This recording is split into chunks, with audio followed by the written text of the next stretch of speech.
सूरजपुर गांव में सुरेश नाम का लड़का रहता था जो कि बहुत ही मेहनती और कर्तव्यनिष्ठ इंसान था। सूरज की कुछ दिनों पहले ही शादी हुई थी और वो अपनी पत्नी के साथ खुशी खुशी रहता है। सूरज बहुत गरीब लड़का है जो कि बहुत मेहनत करके पैसा कमाता है और बहुत ही कम पैसे खर्च करता है। उसकी पत्नी बहुत ही ज़्यादा मॉडल थी जो कि पैसा बहुत ही ज़्यादा उड़ाती थी। उसे फर्क नहीं पड़ता कि सूरज कितना पैसा कमाता है दिन में। वो बेचारा बहुत मेहनत करके कमाता है और उसकी पत्नी दिन भर उसके पैसे को खर्च कर देती थी। उसको खाना कम पसंद था और पिज़्ज़ा बर्गर ऐसी चीज़ फास्ट फूड खाने में बहुत ज़्यादा पसंद था। देखते देखते सूरज के सारे पैसे ख़त्म हो जाते, लेकिन वो ऐसा कभी नहीं कहता कि तुम ये चीज़ मत खाओ, मेरे पास पैसे नहीं है। एक बार की बात है, सूरज के गांव में अकाल पड़ गया और सारे खेत सूख गए। इतना पानी खत्म हो गया कि पीने के लिए पानी भी बड़ी मुश्किल से मिल रहा था। ऐसे में सूरज का खेत भी सूख गया और देखते देखते सारी फसल खराब हो गई, जिसके कारण उनके पास खाने के लिए कुछ नहीं था और ना थे पैसे। इस बात से उसकी पत्नी को कोई फर्क नहीं पड़ता कि पैसे है या नहीं, उसको तो जब भी पिज़्ज़ा बर्गर खाना है। सूरज अपने खेतों को देखने जाता है कि उसके खेत में कुछ बचा है या फिर नहीं। उसके खेत सारे उजड़ चुके हैं और भूमि बिल्कुल सूख चुकी है। वो अपने घर आता है और अपनी पत्नी से कहता है कुछ खाने के लिए है क्या। सूरज की पत्नी कहती है हाँ, खाने के लिए तो दाल रोटी है, पर मैं वो नहीं खाऊंगी, मुझे तो पिज़्ज़ा बर्गर चाहिए, मुझे अभी खाना है। कहता है आज मेरे पास पैसे नहीं है, मैं तुमको कल पिज़्ज़ा बर्गर खिला दूंगा, लेकिन आज आप दाल रोटी खा लो। की पत्नी कहती है हाय राम, मैं कैसे घर में आ गई, यहाँ पर मुझे खाने को भी नहीं मिलता। जब सूरज कहता है ऐसा नहीं है, आज मेरे पास पैसे नहीं है, मैं कल पक्का तुमको खिला दूंगा, आज तुम दाल रोटी खा के काम चला लो। उतने ही में सूरज की पत्नी कहती है नहीं, मुझे तो आज ही पिज़्ज़ा बर्गर खाना है, नहीं तो मैं ऐसे जा रही हूँ। और कुछ देर बाद उसकी पत्नी रोने लगी और कहने लगी मुझे ऐसे घर में आया ही क्यों जिसमें मुझे खाने के लिए भी कुछ नहीं मिल रहा। फिर सूरज कहता है कि मेरे पे आज खाने के लिए बस दाल रोटी है जो आज तुम खा लो, मैं कल पक्का तुमको पिज़्ज़ा बर्गर ला दूंगा। लेकिन उसकी पत्नी नहीं मानती है और बहुत देर तक रोती रहती है। सूरज उसको बहुत देर तक समझाता है लेकिन वही नहीं समझती है। देखते देखते सूरज की पत्नी को बहुत देर हो गई रोते रोते। फिर वो कह रही है कि आज तुम पिज़्ज़ा बर्गर खिलाओगे तो मैं यहाँ रुकूंगी, नहीं तो नहीं रुकूंगी। सूरज कहता है कि आज मेरे पास बिल्कुल भी पैसे नहीं है, मैं तुमको पक्का कल खिला दूंगा। सूरज की पत्नी कहती है फिर तुम कल ही खा लेना, मैं तो आज जा रही हूँ।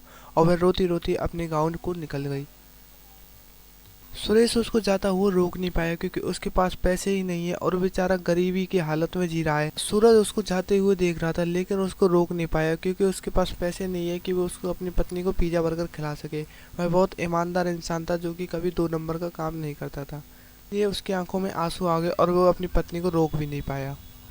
देखते देखते उसकी पत्नी अपने मायके चली जाती है और सुरेश बहुत ही ज़्यादा दुखी हो जाता है। अगले दिन सुरेश अपने घर के बाहर बैठा था और सोच रहा था कि मेरी क्या गलती है, मैंने तो कुछ किया भी नहीं।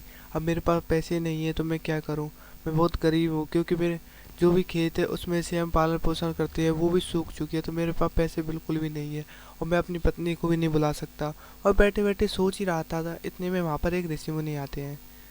मुनि को आता देख वह चकित हो जाता है और उनको विश्राम करने के लिए कहता है। वो वहीं पर बैठ जाते हैं और कहते हैं बच्चा, तुम तो बहुत ही चिंतित लग रही हो। कहता है नहीं बाबा, ऐसी कोई बात नहीं है, मेरा तो वैसे ही मूड खराब है, और आपसे बताओ। में ही ऋषि मुनि कहता है नहीं बच्चा, मुझे लग रहा है तुम कुछ चिंतित हो और कुछ बड़ा ही विषय है। बताओ, अगर तुम मेरे को बताओगे तो क्या क्या पता मैं तुम्हारी समस्या का समाधान निकाल सकूं। तो ये सुरेश ने सोचा कि मैं बाबा को बता देता हूँ, वैसे भी अब होना भी क्या है। तो सुरेश कहता है बाबा, मेरी पत्नी मुझे छोड़कर चली गई है क्योंकि उसको पिज़्ज़ा बर्गर खाना पसंद है और मैं इतना गरीब हूँ कि मैं उसको पिज़्ज़ा बर्गर नहीं खिला सकता। यह सुनते ही बाबा ने कहा बाबा, मैं बहुत ईमानदार और कर्तव्यनिष्ठ इंसान हूँ जो कि कभी भी गलत काम करके पैसे नहीं कमाता। आज मेरे खेत सारे सूख चुके हैं क्योंकि हमारे गांव में सारा अकाल पड़ चुका है। इस वजह से मेरे खेत भी सूख चुके हैं, जिसके कारण मेरी पत्नी को कुछ खाने को नहीं मिल रहा। हम दाल रोटी खा के गुजारा कर रहे हैं, लेकिन उसको पिज़्ज़ा बर्गर चाहिए जो जिसके मेरे पास पैसे नहीं है। यह सुनते ही ऋषि मुनि ने कहा तो बच्चा, तुम चिंता मत करो, मैं तुम्हारी मदद करूंगा। यह कहकर वो वहां से चले जाते हैं।